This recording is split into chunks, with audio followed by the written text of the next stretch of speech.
ಉತ್ತರ ಭಾರತದ ನಂತರ ಇದೀಗ ದಕ್ಷಿಣ ಭಾರತದಲ್ಲೂ ಕುಂಭಮೇಳದ ಸಂಭ್ರಮ ಮೇಳೈಸ್ತಾ ಇದೆ.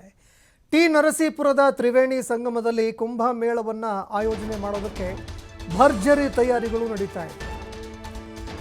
ಇನ್ನು ರಾಜ್ಯದ ಕುಂಭಮೇಳದಲ್ಲಿ ರಾಜ್ಯದ ಅನೇಕ ನಾಯಕರು, ಕಾಂಗ್ರೆಸ್ನ ನಾಯಕರೇನಿದ್ದಾರೆ ಅವರು ಭಾಗವಹಿಸ್ತಾರಾ ಅನ್ನುವಂತಹ ಒಂದು ಪ್ರಶ್ನೆ ಎಲ್ಲರನ್ನ ಕಾಡ್ತಾ ಇರುವಂಥದ್ದು.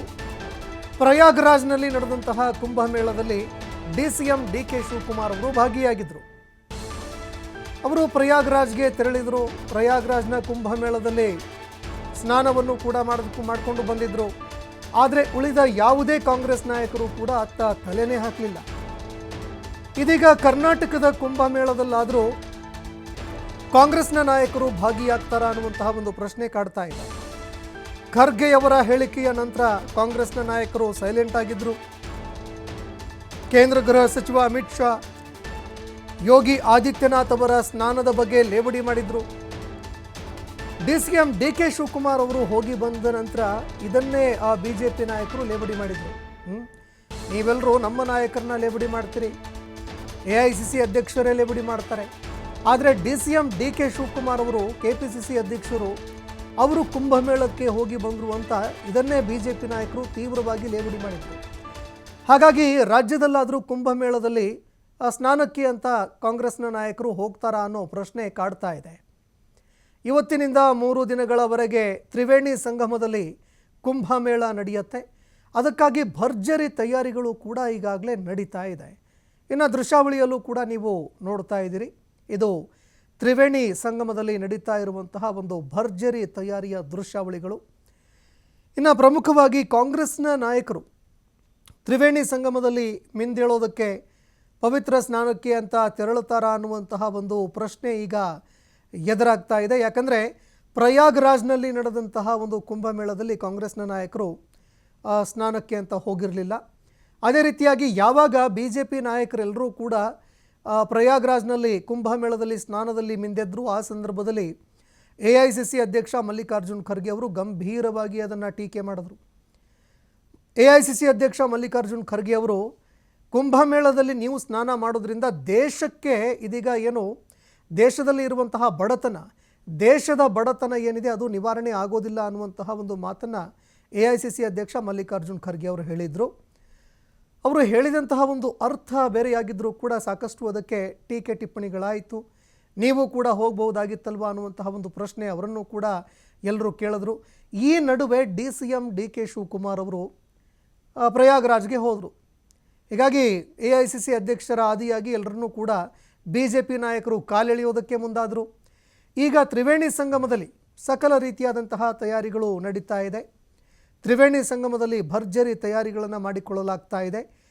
ಈಗ ಕಾಂಗ್ರೆಸ್ನ ನಾಯಕರು ಇಲ್ಲಾದರೂ ಅಂದರೆ ಕರ್ನಾಟಕದಲ್ಲಿ ಏನು ಕುಂಭಮೇಳವನ್ನು ಆಯೋಜನೆ ಮಾಡಲಾಗ್ತಾ ಇದೆ, ತ್ರಿವೇಣಿ ಸಂಗಮಕ್ಕೆ ಕಾಂಗ್ರೆಸ್ನ ನಾಯಕರು ತೆರಳುತ್ತಾರಾ ಅನ್ನುವಂತಹ ಒಂದು ಪ್ರಶ್ನೆ ಎಲ್ಲರನ್ನ ಕಾಡ್ತಾ ಇದೆ.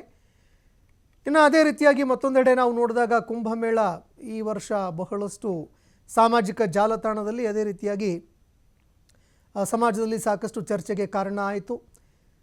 ಸಾಕಷ್ಟು ಜನ ಈ ಬಾರಿ ಹರಿದು ಹೋದರು. ಸರಿಸುಮಾರು 40 ಕೋಟಿ ಜನ ಪ್ರಯಾಗ್ರಾಜ್ಗೆ ಸ್ನಾನಕ್ಕೆ ಅಂತ ಬಂದರು ಅನ್ನುವಂತಹ ಒಂದು ಮಾತುಗಳು ಹೇಳಲಾಗುತ್ತೆ. ಈ ಅಂಕಿಅಂಶಗಳೆಲ್ಲವೂ ಕೂಡ ಉತ್ತರ ಪ್ರದೇಶ ಸರ್ಕಾರದ್ದು. ಈ ನಡುವೆ ಅಂತಾರಾಷ್ಟ್ರೀಯ ಮಟ್ಟದಲ್ಲಿ ಕುಂಭಮೇಳದ ವಿಚಾರ ಚರ್ಚೆ ಆಯಿತು. ಈಗ ಉತ್ತರ ಭಾರತ ಆಯಿತು, ದಕ್ಷಿಣ ಭಾರತದಲ್ಲೂ ಕೂಡ ಕುಂಭಮೇಳ ಭರ್ಜರಿಯಾಗಿ ನಡೆಯುವಂತಹ ಸಾಧ್ಯತೆಗಳು ಇದೆ. ಈ ಬಗ್ಗೆ ಮತ್ತಷ್ಟು ಮಾಹಿತಿ ಕೊಡ್ತಾರೆ ಪ್ರತಿನಿಧಿ ಶಿವಕುಮಾರ್ ಜೋಹಳ್ಳಿ, ಫೋನ್ ಸಂಪರ್ಕದಲ್ಲಿ ಜಾಯ್ನ್ ಆಗಿದ್ದಾರೆ. ಶಿವಕುಮಾರ್ ಜೋಹಳ್ಳಿ, ಇದೀಗ ಉತ್ತರದ ನಂತರ ದಕ್ಷಿಣ ಭಾರತದಲ್ಲೂ ಕೂಡ ಕುಂಭಮೇಳಕ್ಕಾಗಿ ಭರ್ಜರಿ ತಯಾರಿಗಳು ನಡೀತಾ ಇದೆ.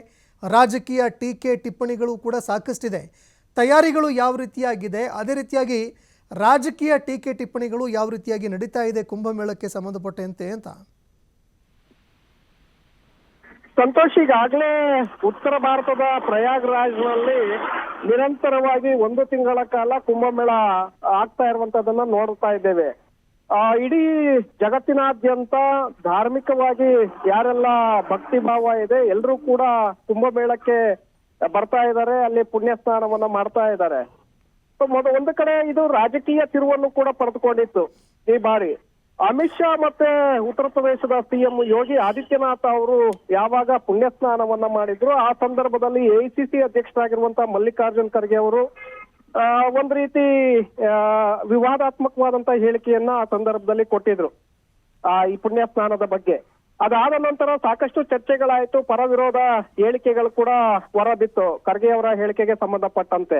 ಒಂದು ಕಡೆ ಕಾಂಗ್ರೆಸ್ಗೂ ಕೂಡ ಇದರಿಂದ ಮುಜುಗರ ಎದುರಾಗಿತ್ತು, ಮತ್ತೊಂದು ಕಡೆ ಬಿಜೆಪಿ ಕಾಂಗ್ರೆಸ್ ನಾಯಕರನ್ನ ಇದೇ ವಿಚಾರವನ್ನ ಮುಂದಿಟ್ಕೊಂಡು ಲೇವಡಿ ಮಾಡ್ತಾ ಇದ್ರು. ಅದಕ್ಕೆ ಪೂರಕವಾಗಿ ನಿನ್ನೆ ಡಿಸಿಎಂ ಡಿಕೆ ಶಿವಕುಮಾರ್ ಅವರು ಕೂಡ ಪ್ರಯಾಗ್ರಾಜ್ಗೆ ತೆರಳಿ ಕುಂಭಮೇಳದಲ್ಲಿ ಪುಣ್ಯ ಸ್ನಾನವನ್ನ ಮಾಡಿದ್ರು.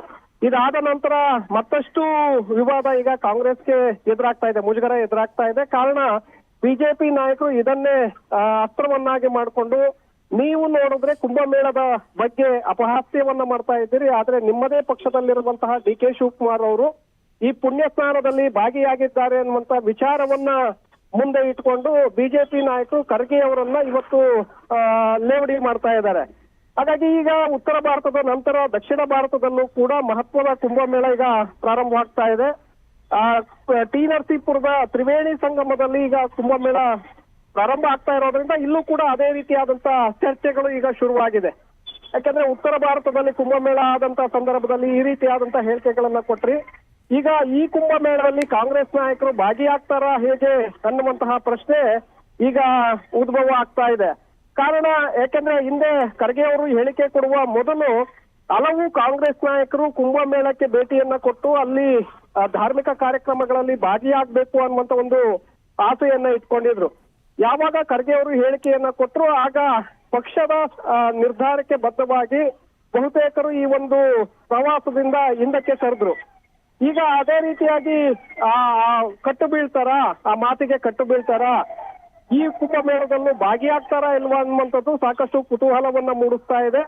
ಕಾರಣ ಇದು ರಾಜ್ಯದಲ್ಲೇ ನಡೀತಾ ಇರೋದ್ರಿಂದ, ಅದರಲ್ಲೂ ಪ್ರಮುಖವಾಗಿ ಮೈಸೂರು ಭಾಗದಲ್ಲೇ ಇದು ಆಗ್ತಾ ಇರೋದ್ರಿಂದ ಒಂದು ಕಡೆ ಮಹದೇವಪ್ಪ ಇರ್ಬೋದು ಅಥವಾ ಮುಖ್ಯಮಂತ್ರಿಗಳಿರ್ಬೋದು, ಇವರು ಕೂಡ ಅಲ್ಲಿಗೆ ಭೇಟಿಯನ್ನ ಕೊಡ್ತಾರ ಹೇಗೆ ಅನ್ನುವಂಥದ್ದು ಈಗ ಪ್ರಶ್ನೆಗಳು ಕೂಡ ಉದ್ಭವ ಆಗ್ತಾ ಇದೆ. ಅದರ ಜೊತೆಗೆ ರಾಜಕೀಯ ವಿಚಾರಗಳಿಗೂ ಕೂಡ ಇದು ಚರ್ಚೆಗೆ ಗ್ರಾಸವಾಗ್ತಾ ಇದೆ. ಸಂತೋಷ್, ಧನ್ಯವಾದಗಳು ಶಿವಕುಮಾರ್ ನಿಮ್ಮೆಲ್ಲ ಮಾಹಿತಿಗೆ.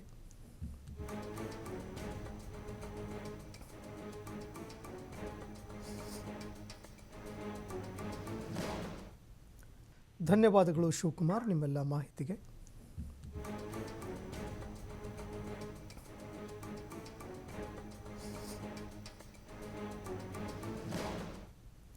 ಧನ್ಯವಾದಗಳು ಶಿವಕುಮಾರ್ ನಿಮ್ಮೆಲ್ಲ ಮಾಹಿತಿಗೆ.